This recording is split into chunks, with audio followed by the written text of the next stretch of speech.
तो इंजीनियर्स आज की इस वीडियो में हम लोग देखने वाले हैं कि स्लैब बीम की शटरिंग को कैसे हम कैलकुलेट कर सकते हैं। उसका अगर एस्टीमेट बनाना हो तो हमें उसकी एरिया कैलकुलेट करनी पड़ेगी। तो स्लैब बीम का एरिया हम कैसे कैलकुलेट करते हैं इसके बारे में आज हम इस पूरे वीडियो में जानने वाले हैं। तो वीडियो को पूरा ज़रूर देखिएगा।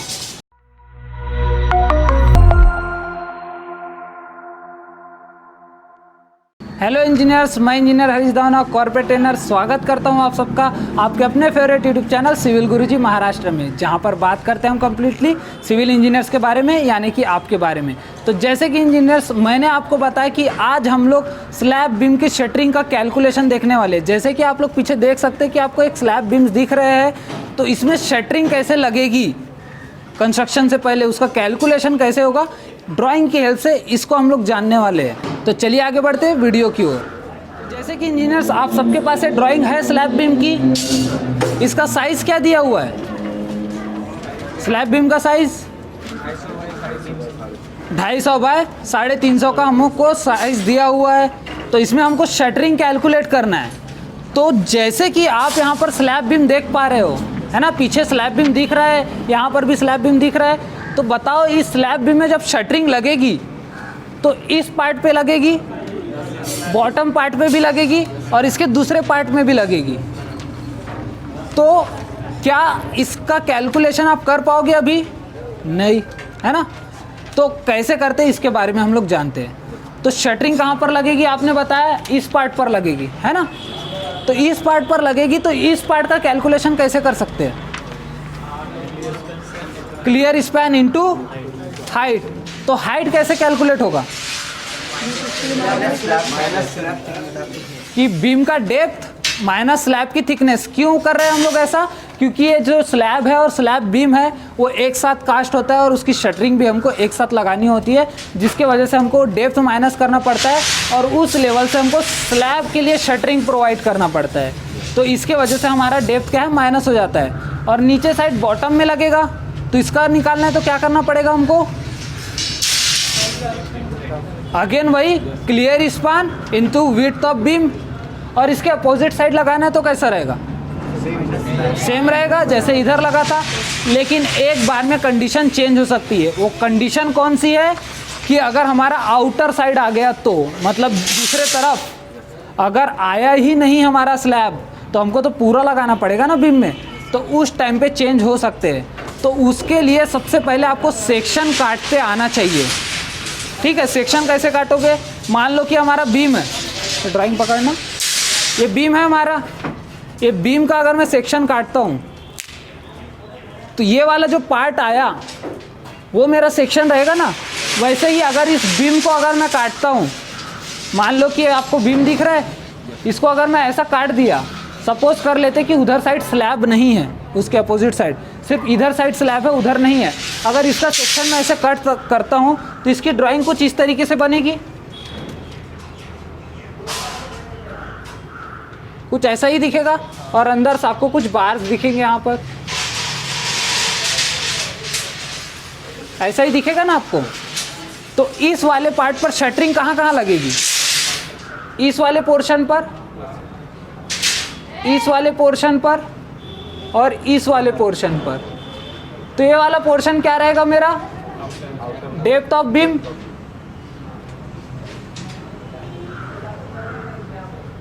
ये वाला पोर्शन क्या रहेगा मेरा? Width of beam. और ये वाला पोर्शन क्या रहेगा मेरा? Depth minus thickness of slab. तो यहाँ हो जाएगा मेरा थिकनेस ऑफ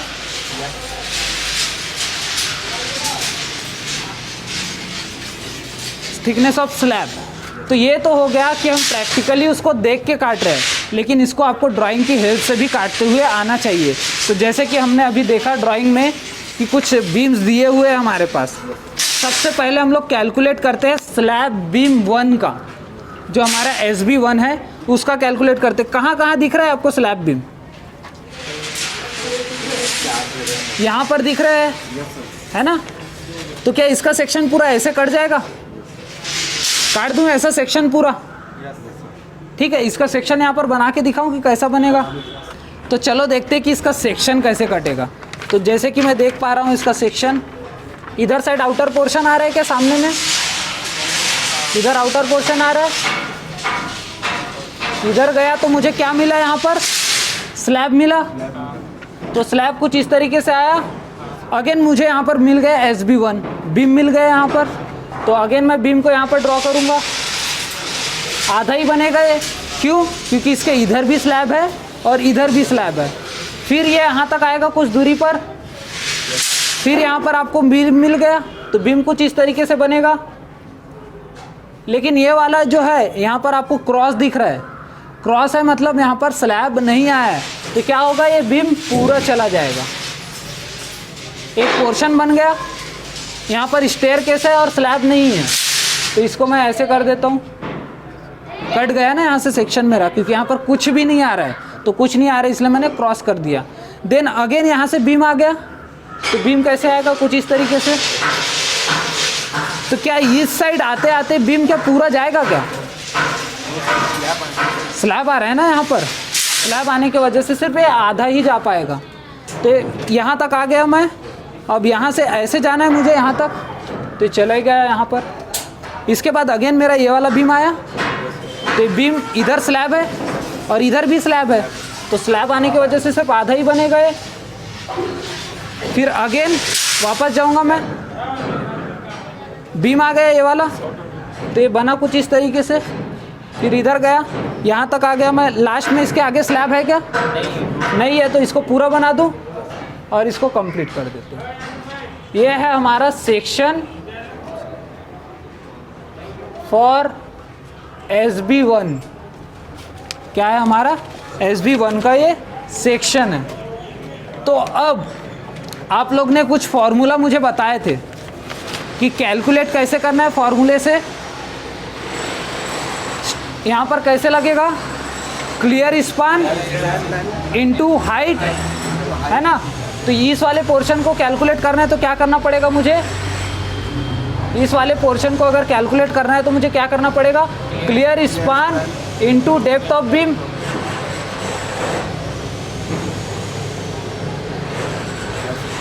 इसको कैलकुलेट करना है तो क्या करना पड़ेगा? Clear span into width of beam. और इस पोर्शन को कैलकुलेट करना है तो क्या करना पड़ेगा? Clear span into depth of beam minus thickness of slab. तो क्या यहाँ पर क्लियर स्पैन कॉमन है? तो क्या मैं इस चीज़ को ऐसा लिख सकता हूँ, clear span into depth of beam. इसको मान लेते हैं अभी x समझ लेते हैं हम लोग कि डेप्थ ऑफ बीम है हमारा x, इसको बोल देते हैं हम लोग y और इसको बोल देते हैं हम लोग z। तो क्या मैं इसको ऐसा लिख सकता हूँ x plus Y plus z। तो क्या मैंने इस बीम का शटरिंग निकालने के लिए एक फॉर्मूला बना लिया कि clear span into X plus Y plus Z. अब ये एक्स वाई जेड कैसे निकलेगा? ये निकलेगा हमारी ड्राइंग से। एक्स क्या है? Depth of beam. तो डेप्थ ऑफ बीम कितना है हमारा? क्लियर स्पान तो जो दिया होगा आप देख लोगे, है ना। एक्स कितना है हमारा? डेप्थ ऑफ बीम जो कि कितना दिया हुआ है? कितना दिया हुआ है? 350, मतलब कितने मीटर? 0.35। वाई क्या है? विड्थ ऑफ बीम कितना दिया हुआ है आपके ड्राइंग में? 0.25, है ना। तो 0.25 दिया हुआ है तो लिख लेता हूँ 0.25। ऑलरेडी ये सारी चीज़ें हमको दी हुई है यहाँ पर ही। देखो 250 डेप्थ दिया हुआ है, सॉरी 350 डेप्थ दिया है और 250 विड्थ दी हुई है। अभी मुझे निकालना है जेड। तो जेड निकालने के लिए कौन सा फॉर्मूला अप्लाई कर सकता हूँ? डेप्थ ऑफ थिकनेस, है ना। थिकनेस जो भी है स्लैब का उससे माइनस कर दूंगा किसको? डेप्थ ऑफ बीम को। तो टोटल डेप्थ ऑफ बीम कितना है? 0.35। उसमें से माइनस कर दूंगा कितना? थिकनेस ऑफ स्लैब कितना है? 0.125। तो माइनस कर दूंगा 0.125। तो कितना मिल जाएगा जेड मेरे को? बताओ कैलकुलेट करके।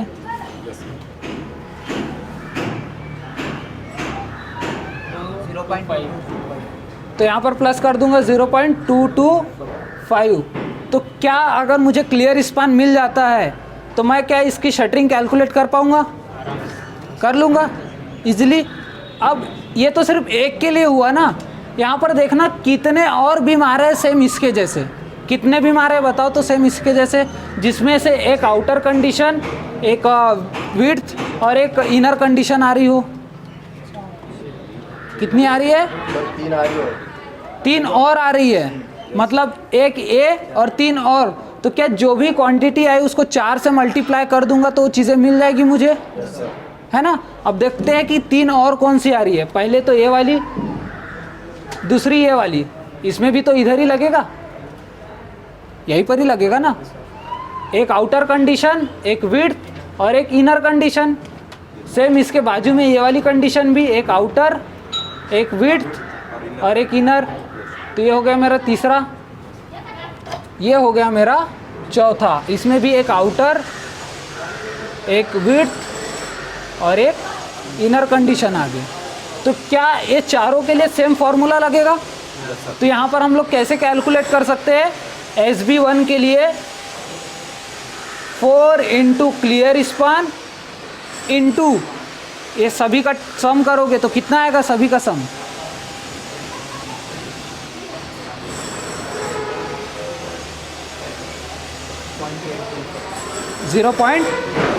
.925।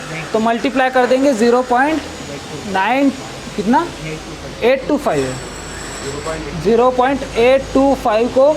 तो क्या मुझे सभी की क्वांटिटी मिल जाएगी? अभी कौन सी बची है? ये वाली, इसको मैं नाम दे देता हूँ A और इसको नाम दे देता हूँ B। तो इसमें शटरिंग कहाँ लगेगी बताओ तो मुझे?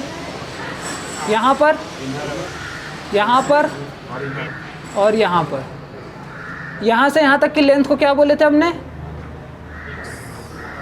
Z। देखो ये डिस्टेंस और ये डिस्टेंस सेम है, तो ये Z हो गया। और Z कितना था हमारा? 0.225।